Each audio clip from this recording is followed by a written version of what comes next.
focused on. All right, let's cut across to Finance Minister Nirmala Sitharaman's press conference.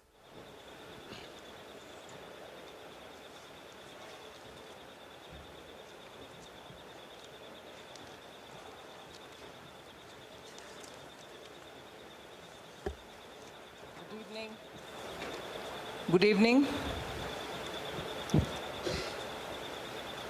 Thank you very much. You've been here all the 3 days and really closely followed what has been developing. This is the first and probably the only one media interaction that we are having together at the end of the first G20 finance ministers and central bank governors meet.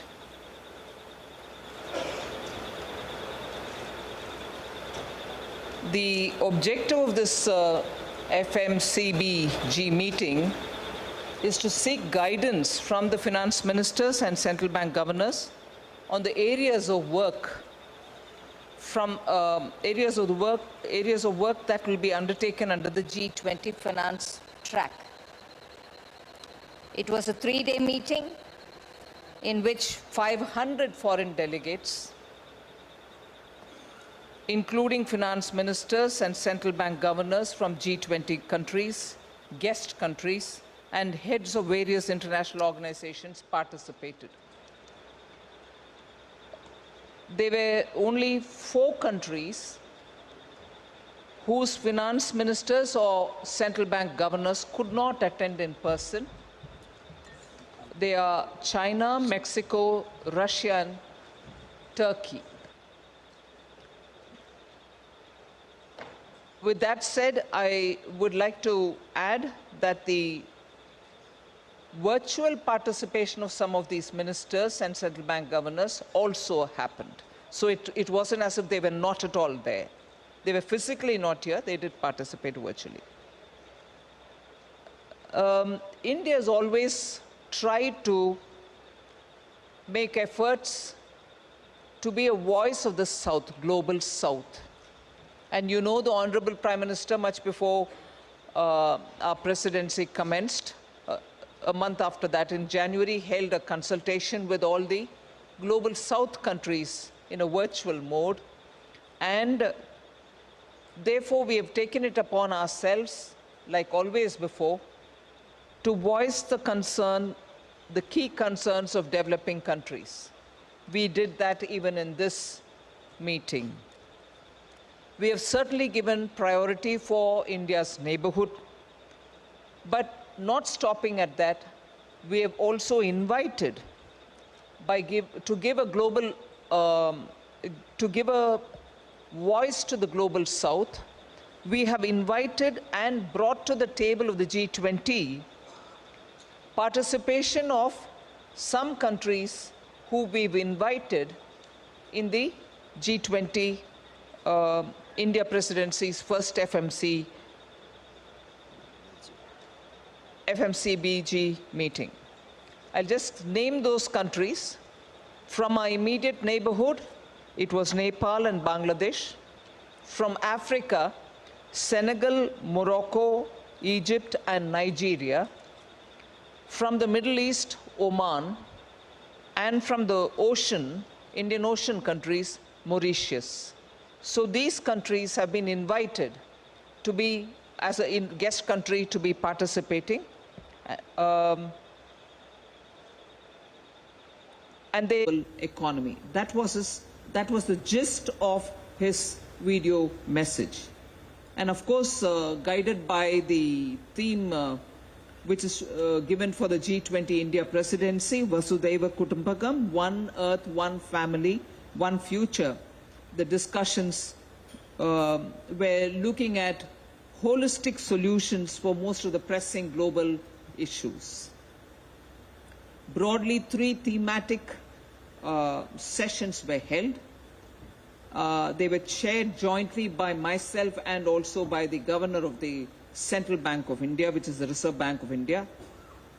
The first one of the 3 thematic sessions is strengthening the multilateral developmental banks to address shared global challenges of the 21st century so that they can address global debt vulnerabilities, mobilize timely resources, and adequate finance for, that was the first one. And the second one is to deal with the sustainable development goals, for which mobilizing finances for climate action was the main focus. And the third thematic session was to look at digital public infrastructure, also look at sustainable cities for tomorrow, and financial inclusion and productive gains, all of which were focused items of the three thematic sessions.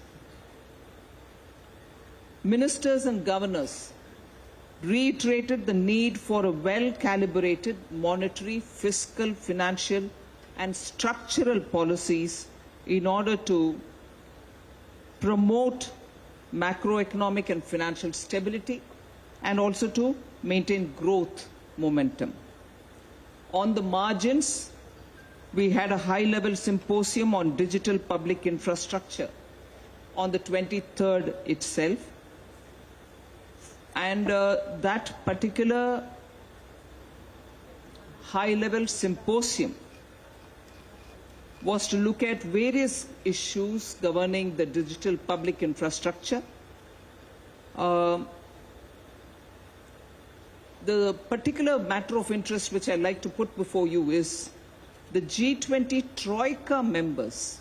It so happens that the Troika members, Indonesia, Brazil, and India, had shared their success stories in the DPI, digital public infrastructure. While the interest was there among all countries, the success stories were incidentally from the Troika. So that was a matter of interest for all members, and it was also very heartening to know all the three are emerging market economies. Today we had a walk the talk policy in action, where the delegates were taken to the Indian Institute of Sciences, and a total of 53 delegates came for the visit. 7 of them were finance ministers or heads of international organizations, 9 central bank governors, and 37 delegates participated in it. There was a very good display, and in fact, I must say, even during the course of the session, third session of the afternoon today, several of those members of the delegates who came over had words of praise to say. It was one of those very, very effective visit, meaningful, and they had a lot of takeaways for them to carry back to their home countries, because they felt at one go they could have a lot of strides that the Indian startups have made displayed for them to see, and also from the Indian Institute of Sciences, which has been patenting a lot of their products. Once in 5 days, they, I'm told, they have 2 registration for patents. Every 5 days they register 2 patents. That was one of the things which was mentioned during our visit. And I'll just give the range of items which were displayed there, explained for the delegates. India's electronic vehicle system, electronic vehicles and ecosystem, semiconductors, biotechnology and healthcare, aerospace, artificial intelligence, robotics and drones. The various developments which are happening in all these areas were displayed. In fact, the President of European Central Bank, Finance Minister of Netherlands, G20 Finance Deputy of the USA, Vice President of the Asia Infrastructure Investment Bank, all of them thanked the Presidency for having made this arrangement for visiting the Indian Institute of Sciences. Each one of them, during the course of the discussions, mentioned that it was time well spent, and they mentioned a special word of thanks. Progressing further, there was a seminar on policy perspectives debating the road to policy consensus on cryptocurrencies. This seminar was also of great interest for most members who participated. That was held on 23rd February. It was to deepen the discussion around crypto assets and to foster better understanding of the broader implications of crypto assets. Then, continuing the theme of crypto, there was a panel discussion on leveraging national payment systems to enhance cross-border payment arrangements. It also had inputs on what happens to the cryptocurrencies which banks have bought out, like the way India's Reserve Bank has also come up with pilot for both retail and for wholesale use of cryptocurrencies, that is. CBDs, central bank driven currencies. Then there was a third event in which crypto could play a role. That event was the SME financing and bridging the gap, which was also organized for the delegates. So all of them have been well attended, well received, and there's a lot of discussion about it. On the debt vulnerability, the IMF, World Bank, and the Indian Presidency co-chaired and hosted a meeting of the Global Sovereign Debt Roundtable on the sidelines of the meeting. The objective of this debt roundtable is to bring together a diverse group of stakeholders to share their views and to coordinate and collaborate on global debt policy issues. Participants also of the roundtable comprised of official bilateral creditors, the Paris Club Secretariat, debtor countries, and also the private creditor representatives. All of them had participated. This is possibly the second meeting, I think. Just 1 minute. I'll give you greater clarity. There was one meeting held in February on the 17th with the deputies talking on the debt vulnerabilities on the round table. And today was the one with ministers attending it. So on the round table, which is being organized by the IMF and the World Bank, there are 2 meetings which have already been held, inclusive of today's. Then, of course, other than the meeting itself, we've had a cultural event in which we are in Karnataka. I'm happy to say the rich cultural grandeur of the Vijayanagara kingdom was displayed. It's actually, we called it Uttada Mele Sambhashanagalu, which is over a meal, particularly a dinner, there was a lot of discussions. So that was very reflective of the Karnataka culture, the food, the culinary variety which were provided were all reflective of Karnataka, the state in which this is being held. And so the Uttada Mele Sambhashanagalu was a very interesting and well-received cultural event with the food reflecting the state. There was also a display which was there for the last 3 days on Chennapatna toys, saris, brown cotton, which is unique to Karnataka, Kasuti embroideries, Chittara, the arts, and so on. Other than that, the CBDC had a display stall where you could go and test for yourself as to how the CBDC works. So that was one very interesting thing which most ministers wanted to go and try. I went and tried it from my end. Although I know the Reserve Bank of India's headquarters in Mumbai, there is even a fruit vendor at the ground on the streets close to RBI who uses the digital currency. So that was also an experience offered by us here.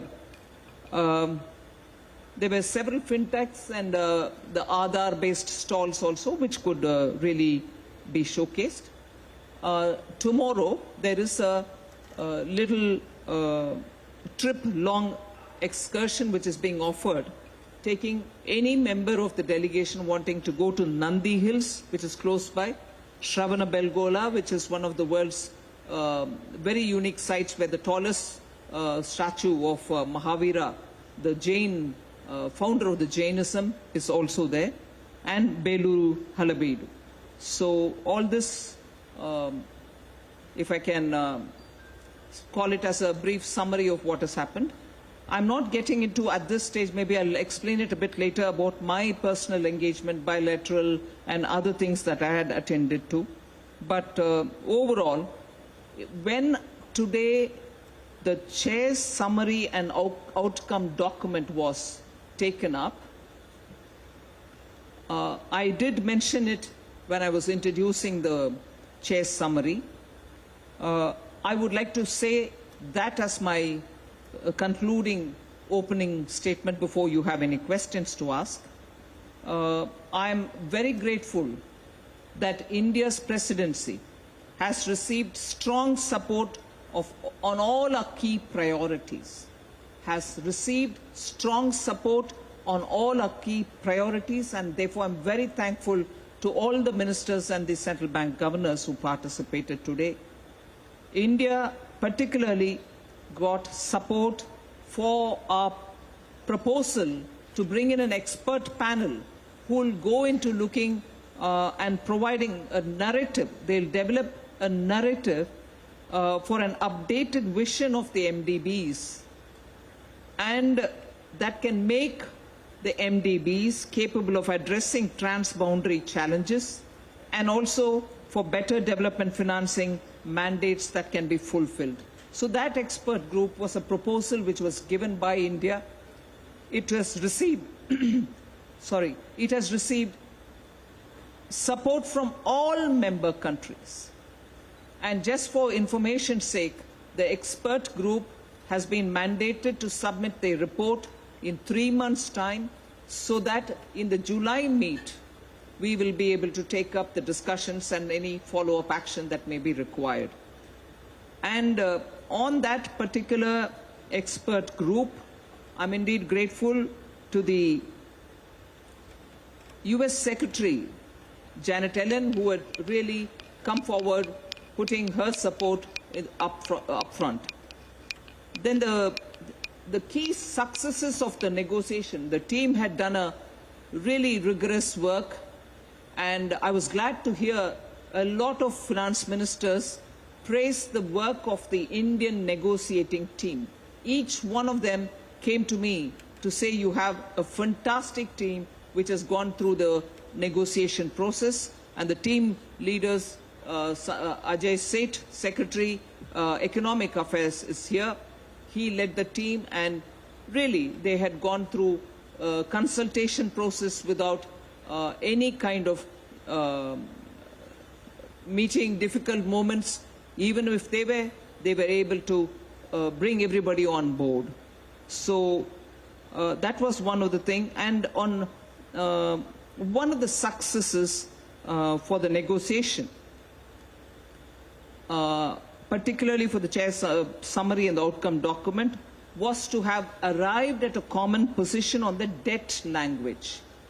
That is a key one which sort of stretched till this morning, but I was glad when a common position has been arrived on that language. And it is important for us to emphasize on that, because the vulnerable countries are looking up to the G20 to find some solution, some kind of arrive at a position whereby their debt stress can be relieved.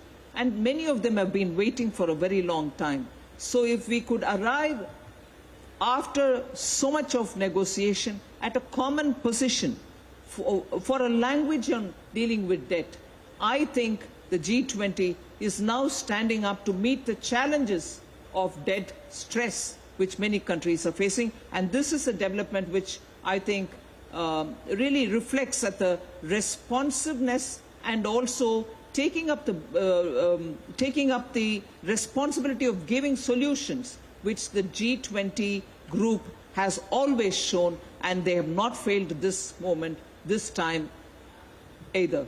So they stood up to the challenge, arrived at a consensus language, and as a result, on a very, very stressful issue of debt stress and countries really being on the cliff, we had to come up with a solution, and I'm indeed grateful that the G20 membership rose to the occasion and arrived at a common language. So 4 specific countries would benefit by a quick response from the international institutions, and the G20 has actually today paved the way for it. There was also a consensus on stepping up the implementation of the common framework. So that was one thing. And finally, before I conclude, I just want to say, I mentioned it during the session, Saudi Arabia had really come up with a kind of, from its own, came up to help on the discussions when it was on macroeconomic consequences of food and energy insecurity, because there was one reservation they had, but they came up and cleared it, and I'm thankful for them, because food insecurity, fuel insecurity is something which is worrying globally all countries, and for them to have come up saying, all right, we'll come in with our own, we'll join the team in getting a consensus. UK and USA, I'm grateful again for being very supportive on the global coordination framework, particularly on the crypto. China and Saudi Arabia again for coming forward on climate finance mobilization. They have been very, very proactive and came forward. Japan and United Kingdom, on all priorities of the Indian presidency, they've been completely supportive. So I'm indeed very grateful to them. And the G20 Troika, similarly, have been completely supportive of India's position and priorities, all India's priorities. So these were reflected with full consensus in our statement. So finally, I'm indeed very thankful to all the members. In a way, before the next meeting, which is in April in Washington, this first step, although there was what you would call not a chair or not a communique, but only an outcome statement, I would still think we've made good progress in having all the ministers on board. This would be my opening statement. Would Governor Das want to say something before we open the floor for questions? The Finance Minister actually has very comprehensively covered all the aspects. I just wish to add 2 or 3 quick points. One is that, by way of information, that from the Reserve Bank of India, we organized 4 side events, and the 4 side events were on cyber security, on payment systems, that is cross-border interoperability, then on financial inclusion, and the 4th one was on MSME credit.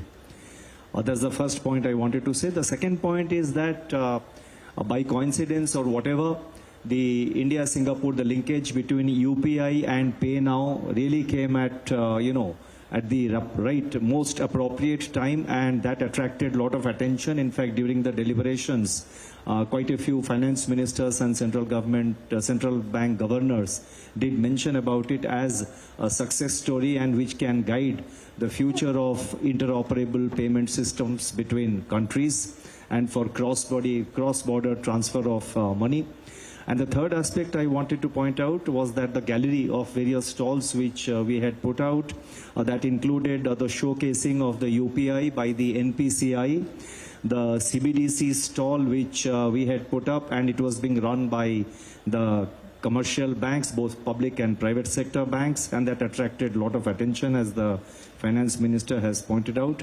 And we were actually, the third aspect was there was a stall where we were actually enabling the foreign visitors access to make UPI payments, use the UPI and make local payments even if they did not have bank accounts. This was one of the announcements which we had made in the last monetary policy meeting, and that was that has been operationalized. It was on demonstration and it was an actual functioning. And then also there was a stall on the trades platform and how it's making progress. I'll stop here. Thank you. So, Mr. Shishir Sinha, Hindu Business Line.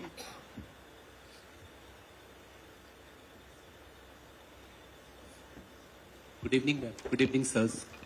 Ma'am, my question to you, when you said that we have arrived on a consensus on language on the debt thing, but this morning, U.S. Secretary of Treasury Yellen, ma'am, said that there are differences. So with the kind of differences what she's talking, how we are going to see the debt resolution for the vulnerable countries? This morning's statement is before the consensus which has been arrived. So there are no divergences now. On the debt issue, we have come to a same page. Mr. Arup Roy Chaudhary. Minister, Governor, good evening. Ma'am, in the press conferences preceding you over the past few days, finance ministers of Germany, France, US, Japan, and others, they said that they will protest any step back if the communique does not adopt the same language on Russia which the Bali leaders' declaration did. And that language was adopted in the chair summary. If that has been agreed to, why is it that we have a chair summary and not a communique, ma'am? What are the reasons for that? Only because the Bali paragraph, paragraph 3 and 4, which is exactly what the Bali Leaders Summit had come up with, was introduced, but two countries had a reservation. So, with a footnote, certainly a communique can't go out. And therefore, it had to be a chair summary and an outcome document. Russia and China. Mr. Akram, Indian Express. And that was mentioned also in the Council, in the G20 meeting that we had. My introduction about the chair's statement, I did mention the name of the countries there as well. Mr. Akram from the Indian Express.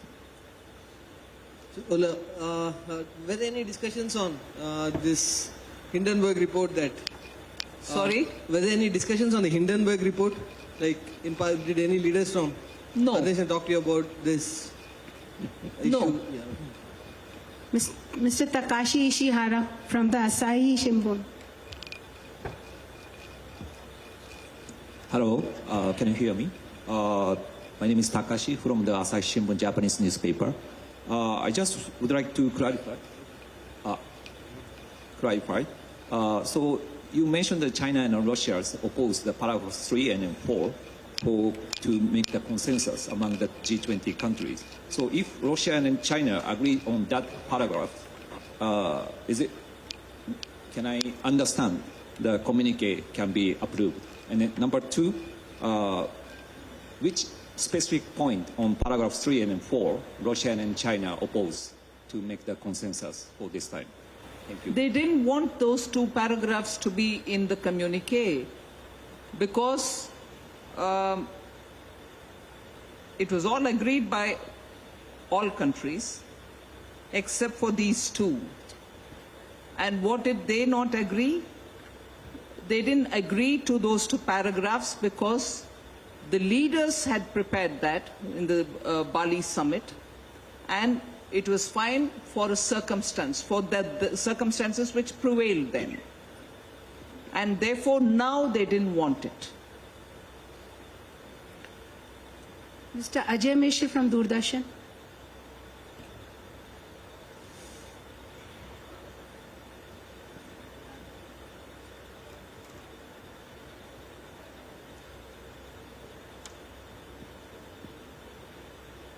You can sit down and ask because there are cameras behind you. Hello. Yes. Thank you, ma'am. By when can we expect this common solution for debt vulnerabilities to come, ma'am? And also, who are the 4 countries that are going to benefit when it comes? Also, what are the reactions from the countries from Global South, which we see as a priority for Indian presidency? Thank you very much. Well, the solutions for the debt-distressed countries are all already on the works. It wasn't as if, it is not as if it has to start now. They've already on the works, but it's also a question of all debtor countries participating in it so that they can effectively give the resolution. The 4 countries that we are talking about are Chad, Ghana, Suriname and Sri Lanka. Ms. Janani from the BQ Prime. Here. I think there are some questions on the left side also. Good evening, ma'am. Ma'am, you had mentioned that there's been a lot of support for a proposal for developing an expert panel on the narrative of an updated vision for multilateral development banks. Could you maybe help us understand what would be this expert panel's directives to look at? What would be the outcome to be expected from them? See, first of all, we are talking about reforming the multilateral development banks in such a way that the reforms would make them far more nimble-footed so that the 21st century challenges and also meeting the development needs of many of the countries can be better met. For which, I know in the World Bank some action has already commenced. Now, we are not reinventing the wheel here. This expert group, incidentally, let me give the name of the co-chairs. Professor Larry Summers would be the chair of this, and it has 2 co-conveners, that is Larry Summers and Professor N.K. Singh, Professor Mr. N.K. Singh, who's been a senior bureaucrat and now is the head of the Institute of Economic Growth. So the other 2 members will be co-opted by the 2 co-conveners. So they will be working in order that we know. Just before I get into this answer, a bit of a correction. The 4 countries that we planned, that we talked about are Ghana and Sri Lanka, which I mentioned is right.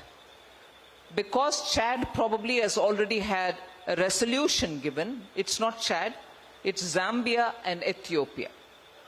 So Ghana, Sri Lanka, Ethiopia and Zambia are the 4 countries.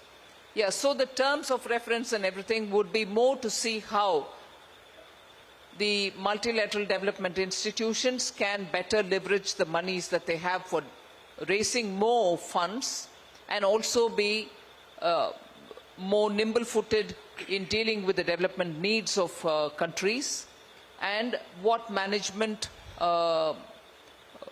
efficiencies can be brought in and so on. So that's exactly what is going to be the work of the expert group.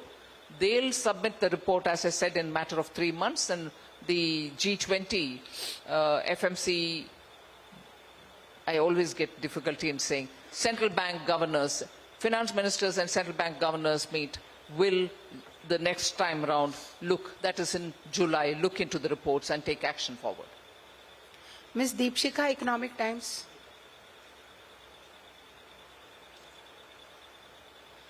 Ma'am, just on the debt resolution, there have been concerns about asset capture by, especially with regard to sovereign debt in these countries and geopolitical concerns around the asset capture. So the framework that we are now looking at or working out this outcome, will it address these concerns? I'm not getting to the details of how it has been resolved. The details will come out for you, but we are looking at more efficient and quick resolution. The sheer fact that countries have to wait for years, like for instance Zambia had waited for more than a year and a half. And there have been countries which went back on the request because they waited for 2 years. So those sort of, first of all, the process itself consuming the time, by which time the distress in the country aggravates. Like for instance, Sri Lanka, it is waiting for a resolution, but in the meanwhile, because of the delays, they're feeling the stress even more. So it is more from the point of view of getting all the creditors to the table, both sovereign and also private creditors to the table, and having all of them agree to a certain formulation in which there needs to be a greater efficiency and also coordination among all the all the creditor countries, and sometimes even non-sovereign private funders also will have to be joining in this table. That is why when IMF and World Bank held the round table at the deputies level in February 17th, if I know right, all of them participated. In the sense, Exim Bank, the central bank, also the private creditor, all of them were brought onto the round table, and therefore you are now able to see that that is one of the very critical aspects of resolution, debt resolution, for countries which are so stressed. Mr. Dipankar from the PTI.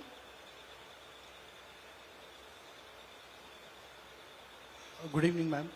Good evening, sir. Ma'am, since lot of thrust was on regulation, on private cryptocurrency, and there were 3 seminars which were held on that count, what sense did you get from a member nation? Are they looking for total ban for private cryptocurrency, ma'am? Or what is the road ahead for private cryptocurrency?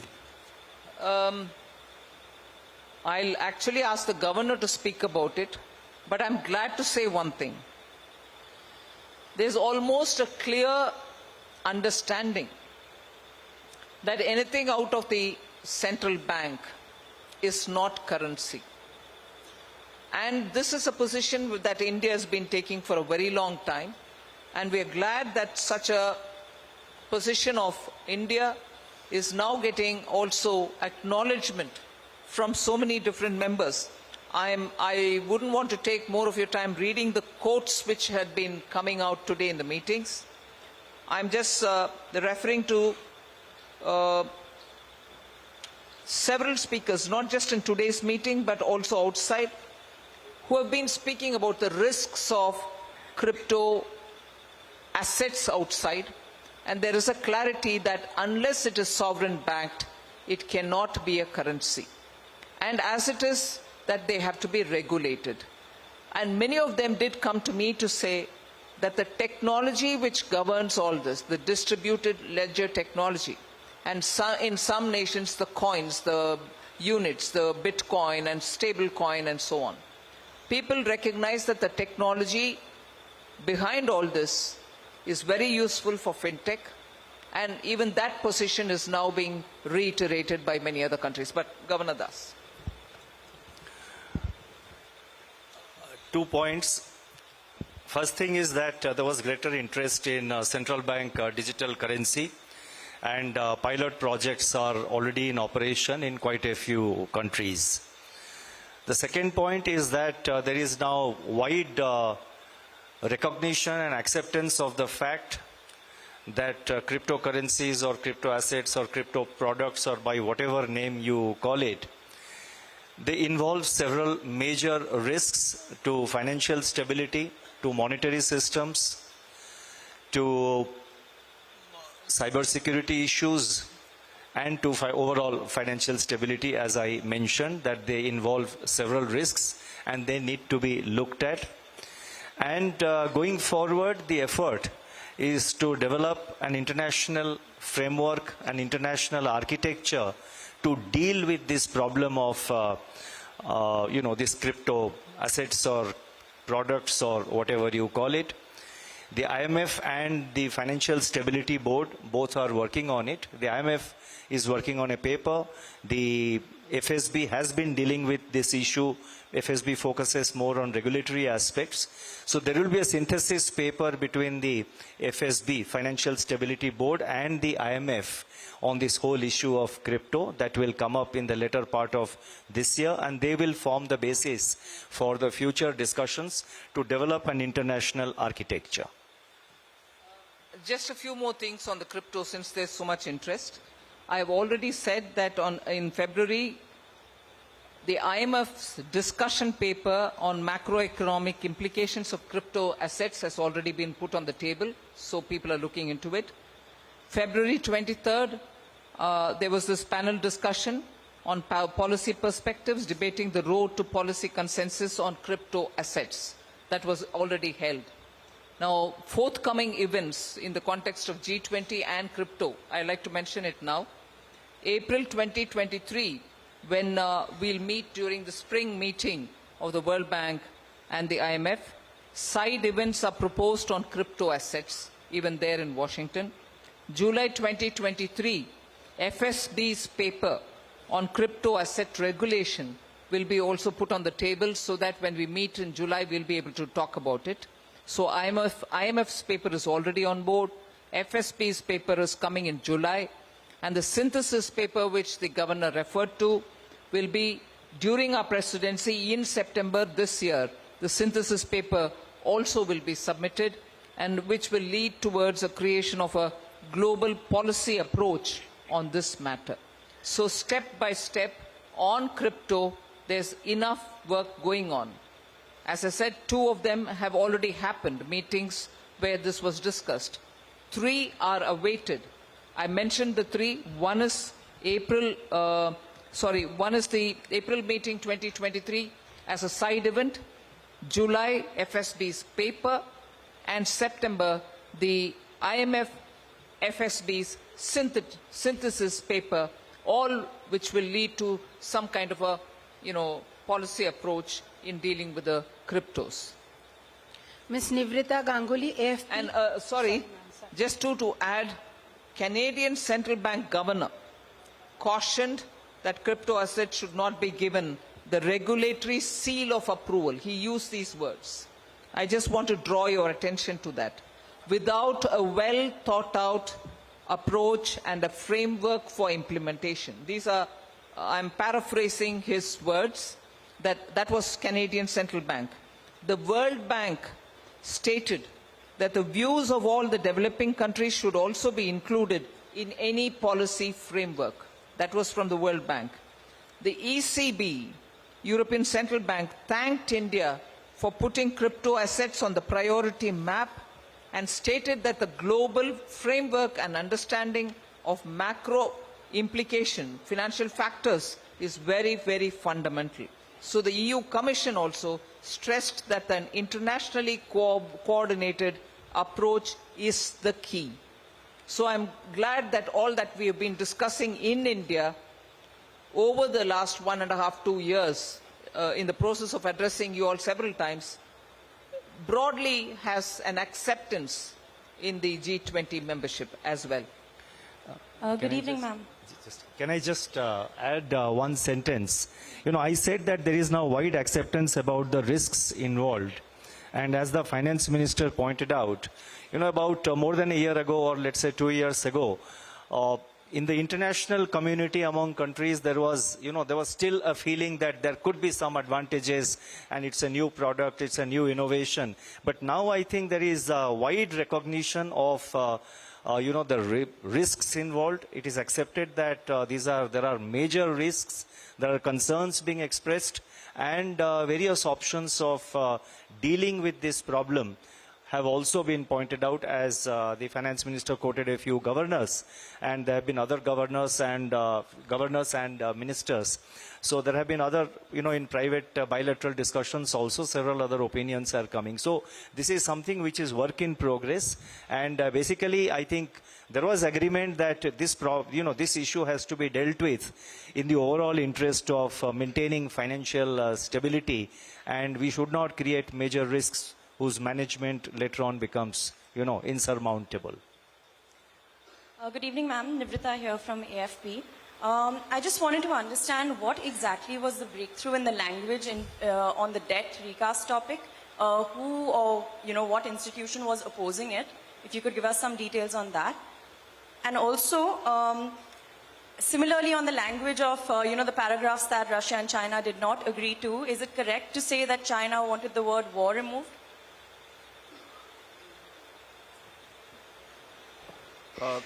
See, on the debt, across the table, there was unanimity that there's an urgency to address the debt vulnerability of low-income and middle-income countries. And I'm making that statement. It's there in the outcome document itself, across the board. Everybody said that needs to be done. Further, each one of them said that we have to step up implementation of the common framework, which was done in November 2020, and thereafter the progress so far has been on chart. So there's an appreciation, and rather the ministers impressed that all agencies have to work, everybody, all official bilateral creditors and the private creditors have to work towards finding an early solution to all of them. Then there were issues around that what is the transparency in the debt treatment? Like when the IMF or the World Bank do a data or a debt sustainability analysis, which is called DSA, when that information can be shared, what is the transparency, whether that can be improved upon. There were discussions around, and the one part which was holding it out for long was whether the multilateral development banks should be part of the debt restructuring. So that's a fundamental issue on which China has a different view. And on the other hand, all other countries feel that it is something where the MDBs get a preferred creditor status, because only then they can retain the AAA status in the market for raising their debt, and then becomes a very low cost debt they can raise it. So a common language has been found, common language, common understanding. Language is a reflection of the understanding. So what it has been found, that common framework itself provides for a solution, that more work needs to be done. So that's the way forward which was agreed upon. Sorry?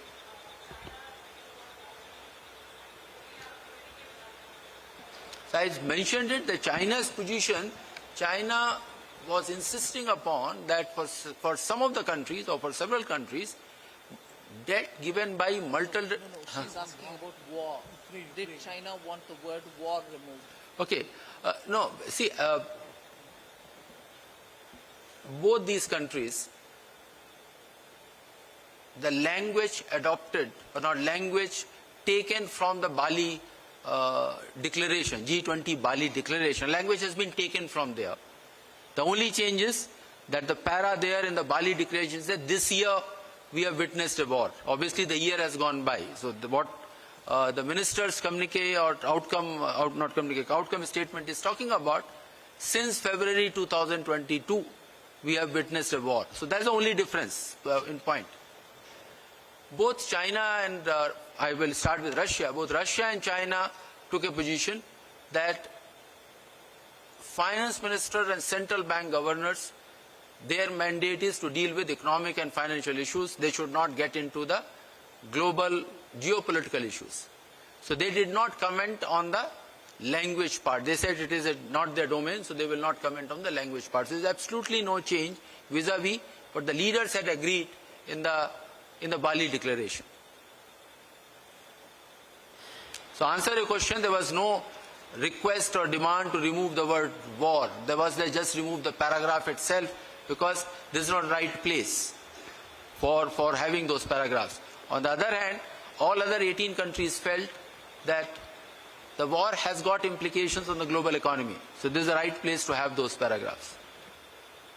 Mr. Prashant Sahu, Financial Express. Hello. Ma'am, are you satisfied with the outcome of the meeting to address or to restore the global growth and price stability, and also to bring down the global food, fertilizer and fuel prices, which is affecting many countries, including India?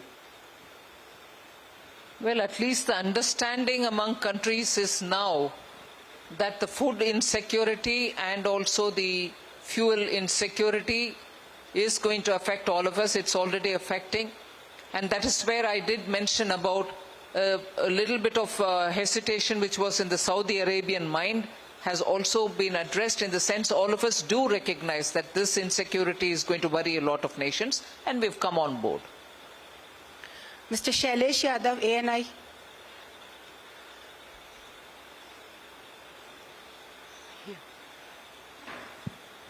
Ma'am, can we expect consensus among the G20 countries on crypto assets during Indian presidency? Well, first of all, we are going through the study process so that there can be informed discussion. That is why you find that IMF and also the FSB, who have been doing their own little work on the crypto matter and progressing in that on their own. We have now asked them to do the papers and give it to us. And the rapidity with which these papers have been already, one from IMF given, and from FSB, which will be given in time for the July meeting, I feel that we are progressing in this direction, so something should develop. Ms. Priyasmita Datta, Informist.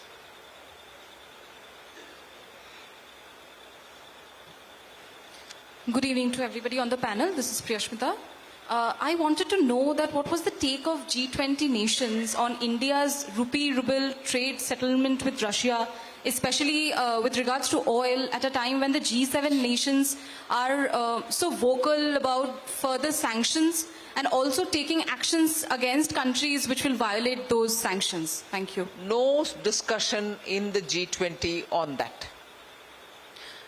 Mr. Siddharth Upasni, Money Control.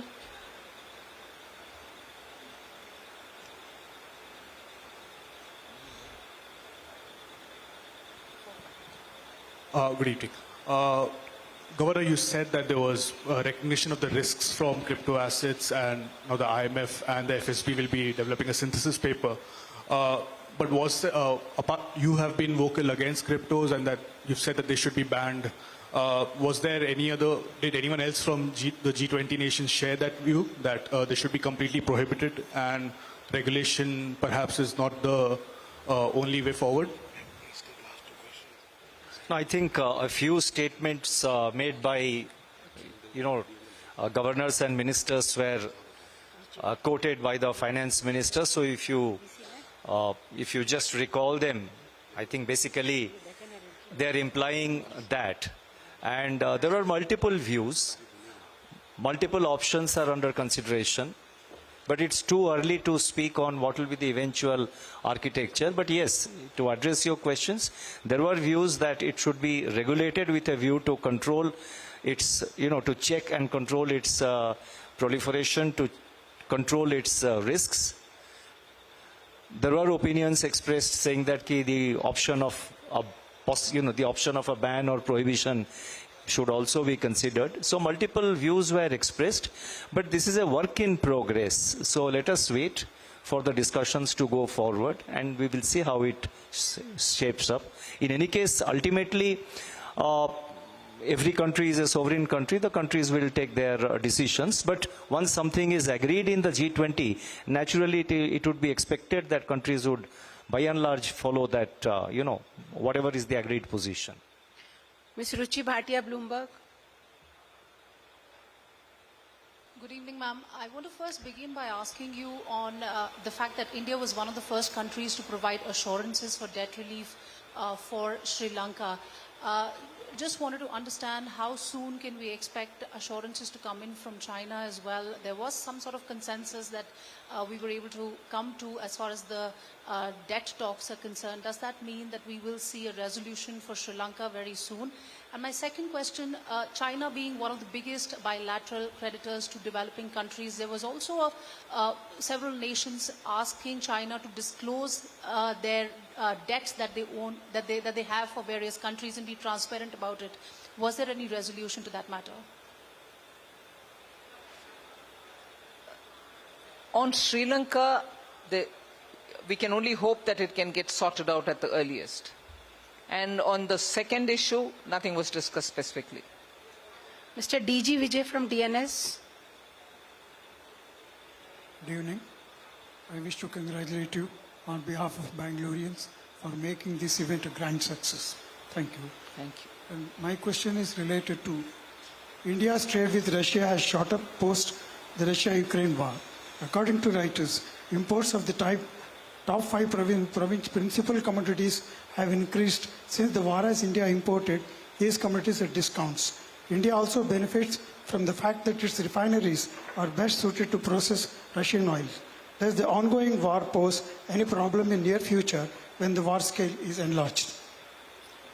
Well, I think we are looking at India's interest and importing, and that will continue. Mr. Kento Yamamoto from the NHK Japan Broadcasting Corporation. It's not there then. Ms. Sakshi Jain from the Deccan Herald. Oh, he's here. He's here. This is Kento Yamamoto from Japan Broadcasting Corporation. And would you elaborate on what was the most difficult part on the discussions about the communique? The discussions on the communique. Yes, about the communique. What was the most difficult part? What is it that you want to know? There's always discussion. There have been discussions for 3 full days. On which aspect are you asking us? Oh, I'm asking about since there was some discussions about the paragraph 3 and 4, and what was the most difficult part about the discussions? Ajay? So in terms of what all was discussed, there were issues around MDBs, how MDBs can be reformed. There was issues around MDBs. At the same time, there were discussions about debt relief. There were discussions about financing cities of tomorrow. There were discussions about international taxation.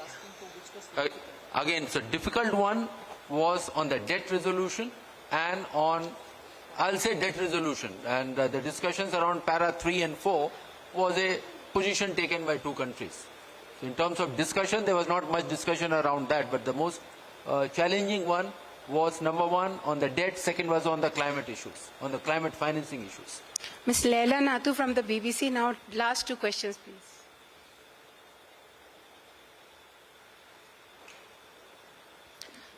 Good evening, Madam FM. I have one question, just a brief one for clarity, please. In the reference in paragraph 3 of the Chair's statement, was India included in the reference to most members who strongly condemned the war in Ukraine? If you don't mind, I'd like you to repeat your question a bit more louder. Just one brief question for clarity first, please. In paragraph 3 of the Chair's statement, was India included in the reference to most members who strongly condemned the war in Ukraine? Do you want to answer that? We agreed to... see, one thing is clear. Paragraph 3 and 4 are taken from the Bali Leaders Summit's communique. But would India include itself in that reference to most members? Well, if you want to answer it, we have agreed to the Bali's communique. So what is that specifically which differentiates India out of it? The Bali Leaders communique, we were a party to. Okay. We've taken these 2 paragraphs from there. So by implication, what does that mean? Okay, can I just add, no, just one, please. Let's have other questions also. Just further, at the start of these discussions, India urged delegates to focus on the world's most vulnerable citizens. Are you disappointed that some of the focus turned to the war in Ukraine and that some countries like the UK and US came here with very strong messages about the war instead? Discussions inside happened in a very cordial atmosphere. That should answer you. Mr. Parikshit Luthra, CNBC-TV18.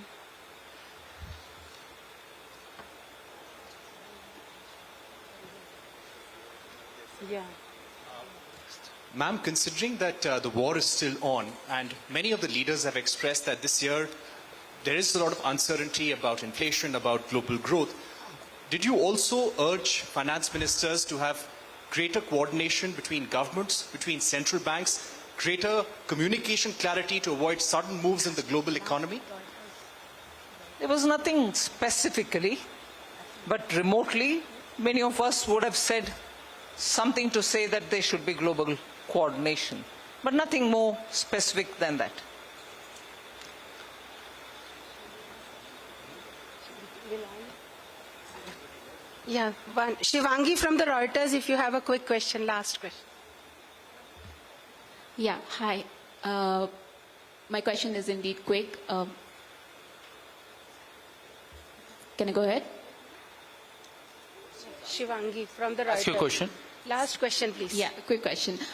As the G20 president, was it hectic or not to discuss, pursue issues such as the Russia-Ukraine war with a bloc which is clearly a divided house?